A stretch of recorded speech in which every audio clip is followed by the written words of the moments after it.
শেষে কে বাঁশি শুনতে জানেন? যার জন্য এত বড় আয়োজন, কে? শ্রীমতী শুনিল বাঁশি গান ঘাটে সদাই। আর শ্রীমতী শুনিল বাঁশি গান ঘাটে সদাই। আর শ্রীমতী শুনিল ঘাটে সদাই। শ্রীমতী শুনিল বাঁশি গান ঘাটে সদাই। আর শ্রীমতী শুনিল বাঁশি গান ঘাটে সদাই। এখন কৃপা করে ঘাটে সদাই। কৃপা করে ঘাটে সদাই। কৃপা করে ঘাটে সদাই। কৃপা করে ঘাটে সদাই। কৃপা করে ঘাটে সদাই। কৃপা করে ঘাটে সদাই। ঘটে ভাগ্যে ঘটবে ঘাটে কৃপা করে ঘাটে সদাই। ঘটে ভাগ্যে ঘটবে ঘাটে কৃপা করে ঘাটে সদাই। ঘটে ভাগ্যে ঘটবে ঘাটে জয় জয় সবাই বলি হারি যায়। কৃপা করে ঘাটে সদাই। জয় জয় সর বলে ঘাটে যায়। কৃপা করে ঘাটে সদাই। কৃপা করে ঘাটে সদাই। কৃপা করে ঘাটে সদাই। রাধারানী বাঁশি শুনেছে, কৃপা করে ঘাটে সদাই। এবার অবস্থা চিন্তা করে যান। রাধারানী তখন রান্নাঘরে রান্না করছে, বুঝেছেন? এখন ওই বাঁশি শুনে বাঁশিওয়ালার কাছে যাবার উপায় নাই, আর বাঁশি শুনে কাঁদার উপায় নাই। কেন না ঘরে আছে শাশুড়ি আর ননদী। শাশুড়ি কাকে বলে বলুন দেখি? শাশুড়ি কাকে বলে? স্বামী আসামির মা। কাকে? স্বামীর মা না আসামির মা? এখন স্বামীদের যে অবস্থা বাবা ওই আসামির মতো। কিন্তু শাশুড়ি কাকে বলে জেনে রাখুন, যাকে দেখে শ্বাস উড়ে যায়, বিশ্বাস উড়ে যায়, শাশুড়ি। আর নদী, নদী কাকে বলে? বর্ষাকালে একটা নদী পার করা কত কঠিন, হ্যাঁ? আরে 9টা নদী বর্ষাকালে যেমন ডেঞ্জারাস, একটা নদীর সঙ্গে কাল কাটা তত ডেঞ্জারাস। কেমন জানেন? ওই শাশুড়ি নদী একটা সোজা নয়, দুটোই বাঁকা। একটা পিছনে হিলেছে, একটা সামনে হিলেছে, বুঝতে বেটা? একজন পিছনে হেলা আর একজন সামনে হেলা, দেখা একটা দুটোই বাঁকা, একটাও সোজা নয়। এই জন্য বাঁকাকে সবাই ভয় করে, বুঝেছে? আচ্ছা যাই হোক, এখন রান্নাঘরে রান্না করছে, বাঁশি শুনেছে, যাবার উপায় নেই। রাধারানী করছে কি, করবে কি দেখুন। আচ্ছা বলুন দেখি, রাধারানী কাঠের উনুনে রান্না করছে। আপনাদের কাঠের উনুনে রান্না করার অভ্যাস আছে? হ্যাঁ কিনা বলুন, চলে অভ্যাস আছে। এবার আমি যে প্রশ্ন করছি উত্তরটা ভালো করে দেবেন।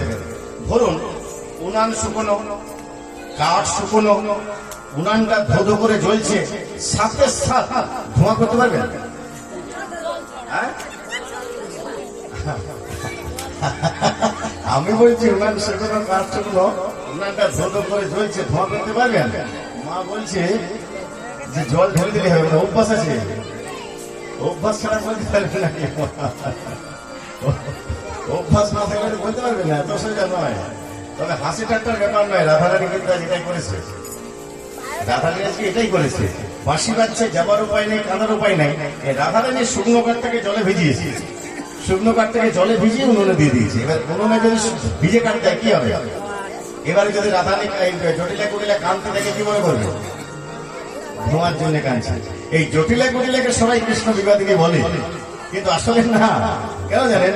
কবিরাজ গোস্বামী উজ্জ্বল লিঙ্গনিগ্রন্থে লিখছেন, বিনা যুদ্ধেই লঙ্ঘিত সম্ভব মিত্র রূপে বিচ্ছেদ ছাড়া মিলনে আনন্দ আসে না। আরে বিচ্ছেদে কাজটা করতেন জটিলা কুটিলা। যেমন ধরুন আপনাদের এখানে ধরুন কোন একজনের স্বামী দিল্লিতে থাকেন বা দুবাইয়ে থাকেন বা কেরালায় থাকেন, ধরুন বছরে একবার বাড়ি আসেন, বছরে একবার দুর্গাপূজার সময় ধরুন বাড়িতে আসেন। তো আগেকার দিনে চিঠি দিতেন, আমি অমুক দিন অমুক টাইমে এই দেউলা স্টেশনে নামবো, তুমি আমাকে একটা গাড়ি পাঠিয়ে দিও, এটাই তো। কিন্তু এখন আর চিঠি দেয়? এখন কি, ও সুইটি আর কেঁদো না, আমি আসছি। কি বলে? আমি আসছি। স্বামী 1 বছর পর বাড়ি আসছে, বুঝে যান, স্বামী 1 বছর পর বাড়ি আসছে, বাড়িতে আসতে না আসতে পা ধুয়ে দেবে, কি ধবেন? ধবেন? হ্যাঁ ধবেন না, চিন্তা করুন, বলতে পা ধোবে না। স্বামী 1 বছর পর বাড়িতে আসছে, আপনি পা ধোবেন না? কি বলছেন? এই আমি ধরুন কালকে আমার গান আছে পুরুলিয়াতে, মানে কাল থেকে 4 দিন একটা আসরে আছে। তো কালকে পুরুলিয়া যাব, তো এই দিক থেকে আগে সকালে বাড়ি যাব। বাড়ি গিয়ে সন্ধ্যেবেলায় আবার যাবো পুরুলিয়া, বুঝলেন? তো এই বাড়ি যে ঢুকবো 9 দিন পর বাড়ি ঢুকবো, বাড়ি ঢোকার মাত্র কি গরম জল দিয়ে পা ধুয়ে দেবো।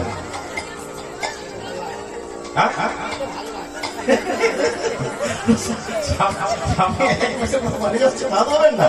তো স্বামী ধরুন পা ধোবেন, ধরুন তাহলে 1 বছর পর বাড়িতে আসছে, পা ধোবেন। আপনার স্বামী যে যে খাবার পছন্দ করে সেসব খাবার রান্না করবেন।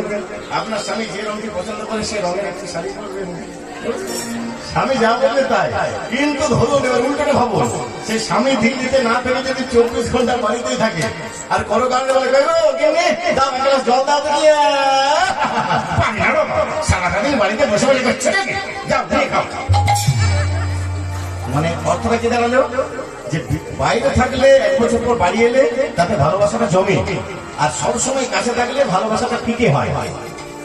দেখুন কবিরাজ গোস্বামীর কথা, বিনা দেখলাম যেন সম্ভবত মৃত্যু রূপে, বিচ্ছেদ ছাড়া মিলনে আনন্দ আসে না। এই বিচ্ছেদের কাজটা করতেন জটিলা কুটিলা।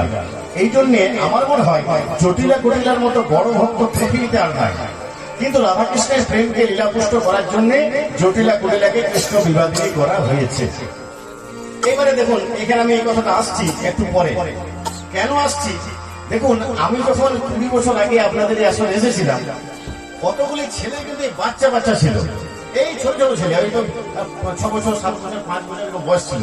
তো চিন্তা করুন একটা কথা, তখন আমি একটা গল্প বলেছিলাম, এদের এখনো মনে আছে। চিন্তা করে পেয়েছেন ছেলে স্মরণ শক্তি এটা যদি পড়াশোনায় কাজে লাগাতে কি হতো? চিন্তা করেছেন? আমি তখন কি কি পদ করেছিলাম, কি পালা করেছিলাম, কি গল্প করেছিলাম, এটা সব মুখস্থ রেখেছে। বলুন এটা যদি পড়াশোনাই করতো তাহলে কি হতো আজকে? এখন ইঞ্জিনিয়ার হয়ে খেলায় থাকতো। মনে আছে? তো যাই হোক, বলে যে একটা গল্প বলেছিলাম, তুললাম তো সেই হয় কেন, সেই গল্পটা যদি বলতে হবে। আমি ঠিক আছে এই জায়গায় বলে দিই। হ্যাঁ কি করবো বলো, ওইটা দেখুন। আচ্ছা বলে দিই, এই যে যেটা বললাম রাজারটা, এটাও আপনাদের মনে থাকবে।